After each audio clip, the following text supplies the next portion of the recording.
SC సంక్షేమ శాఖ మంత్రి అడ్లూరి లక్ష్మణ్ కుమార్ కొండగట్టు ఆంజనేయ స్వామిని దర్శించుకొని ప్రత్యేక పూజలు నిర్వహించారు. పెద్ద హనుమాన్ జయంతి ఉత్సవాల సందర్భంగా ఆలయంలో ఆధ్యాత్మిక వాతావరణం నెలకొనగా భారీ సంఖ్యలో భక్తులు తరలివచ్చి ఆంజనేయ సేవలో పాల్గొన్నారు. మంత్రి ఆలయానికి చేరుకోగానే ఆలయ సాంప్రదాయం ప్రకారం అర్చకులు, అధికారులు పూర్ణకుంభంతో ఘన స్వాగతం పలికారు. అనంతరం మంత్రి అడ్లూరి లక్ష్మణ్ కుమార్ స్వామివారి సన్నిధిలో ప్రత్యేక పూజలు నిర్వహించి మొక్కులు చెల్లించుకున్నారు. ఇక దర్శనానంతరం ఆలయ అర్చకులు వేదోక్త మంత్రోచ్చారాల మధ్య ఆశీర్వచనం అందించి తీర్థ ప్రసాదాలు ఇచ్చారు.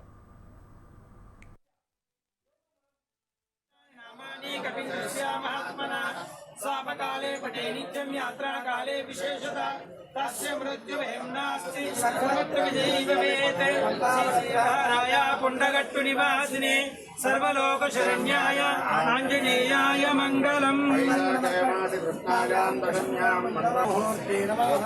अयं मुहूर्तः सुमुहूर्तोऽस्तु लड्डु लड्डु